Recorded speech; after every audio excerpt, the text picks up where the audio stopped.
tout est partisan au Congo. C'est-à-dire que l'intérêt commun ne prend plus le dessus. Soit on est pro-majorité, ou alors on est pro-opposition, ou on est derrière un individu, pour être encore plus précis.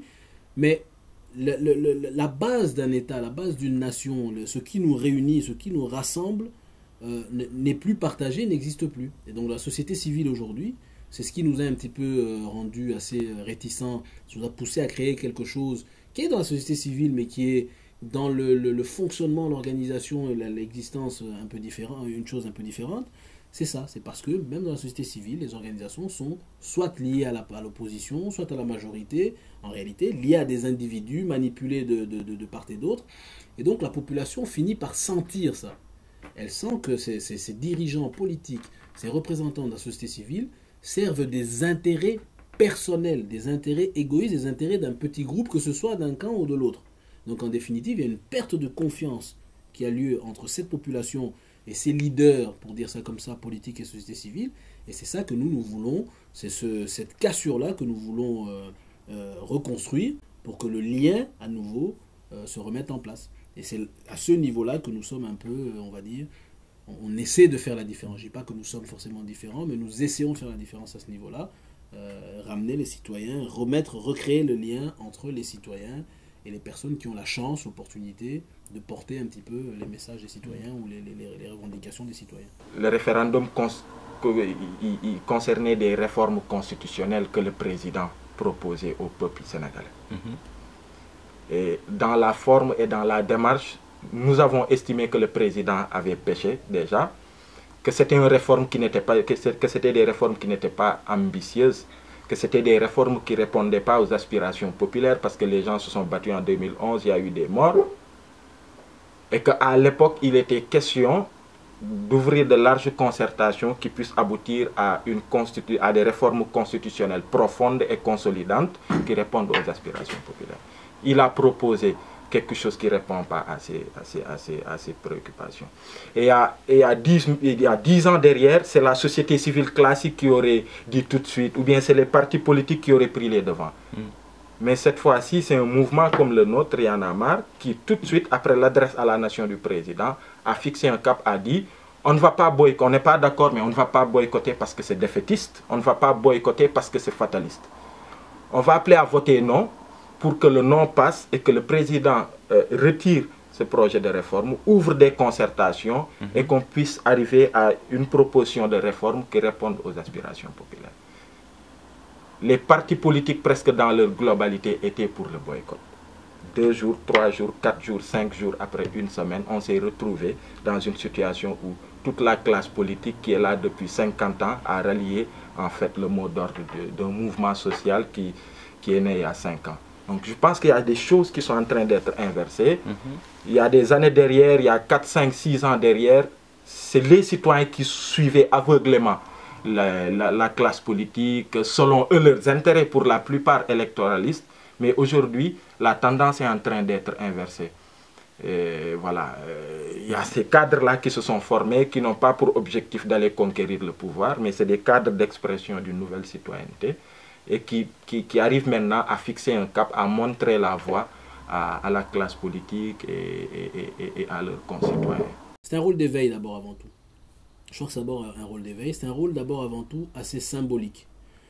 Les gens nous disent, oui, mais pourquoi, pour certains d'entre nous, moi y compris par exemple, pourquoi vous avez pris autant de risques, vous étiez bien? Je dis non, justement, on a besoin de créer des symboles. Et pour ça, il faut sortir des théories, parce qu'il y a toute une génération, vous l'avez dit, qui n'ont pas connu Lumumba, qui n'ont pas connu les personnes engagées, ou encore Tshisekedi, qui aujourd'hui qui est identifié comme étant également quelqu'un de très engagé, qui n'ont pas connu en vérité, qui n'ont pas connu leurs actions, et à qui on n'a pas transmis toutes ces valeurs et tous ces principes. Donc c'est difficile de venir uniquement avec de la théorie.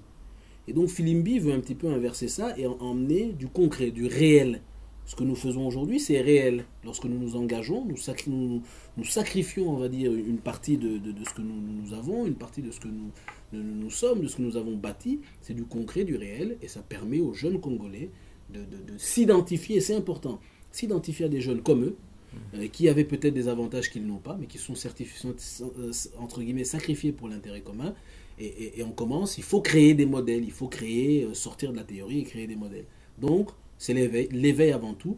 Et après, développer, faire en sorte que les jeunes ou les Congolais développent des capacités, justement. Ça, c'est un long processus. Hein. On ne dit pas que c'est du jour au lendemain que ça se passe. Mais commence, ne fût-ce que ça, si on peut aider à ça, commence à s'engager, à développer des capacités pour pouvoir reprendre le contrôle de la direction du pays. Voilà. On est Congolais. Donc on aime la musique. On aime danser. Ça, c'est un fait.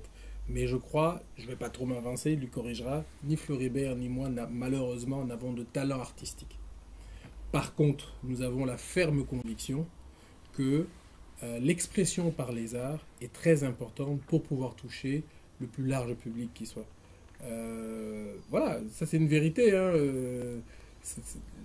Il y a une manière de dire les choses, de faire les choses dans l'art, dans la musique, dans la chanson, qui permet que les messages passent mieux. Et c'est fort de cette conviction-là que lorsqu'on a lancé notre activité du mois de mars, on avait intégré clairement la présence d'artistes, musiciens, de jeunes gens qui font du hip-hop en disant ils sont jeunes comme nous, ils vivent dans les quartiers populaires et ils vivent le drame congolais de la précarité, ils sont mécontents comme nous, mettons-nous ensemble et que fort de ce que Filimbi transmet aussi, que leur frustration qui est là, ils n'ont pas besoin de nous pour savoir que ça va mal, mais alliés à la lueur que nous essayons absolument de maintenir, au chemin que nous essayons de montrer, que voilà, qu'ils en sortent quelque chose et qu'ils l'expriment, qu'ils fassent une chanson qui était destinée à devenir l'hymne de l'engagement citoyen. En fait, nous n'avons pas un type ou même un canal spécifique. Nous utilisons les canaux qui permettent le mieux de faire passer un message. Et effectivement, aujourd'hui, vous avez au Congo la musique, le sport, et puis l'art, mais certains types d'art qui permettent justement de passer, le théâtre, et tout ça qui permettent de passer le message. Donc nous n'avons pas, je pense, une spécification ou un moyen ou un canal spécifique, mais nous utilisons tous les canaux les plus appropriés pour passer le message. C'est comme ça que lors du lancement, nous avions utilisé le canal de la musique, parce que dans la commune de Massina, alors c'est là qu'on retrouve la grande majorité finalement de la jeunesse quinoise, et la musique, mais vraiment la musique d'artistes de base, hein, pas des artistes connus.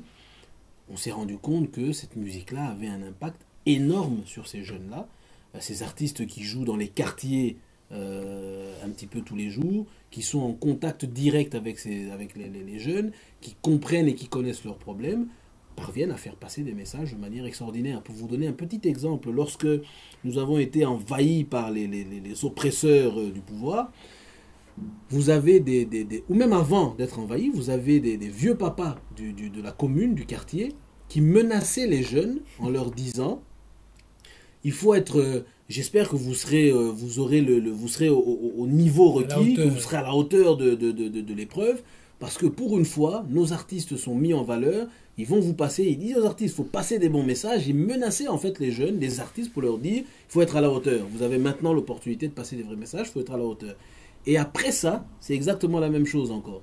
Ces mêmes gens, ces mêmes jeunes, ces mêmes vieux, ces mêmes aînés de policiers ce quartier, des policiers, étaient d'abord, déçus et complètement frustrés de la manière dont les choses se sont passées, première chose, parce qu'ils avaient compris que ce que nous cherchions était véritablement d'atteindre ces jeunes et de faire passer des messages positifs, des messages de positifs.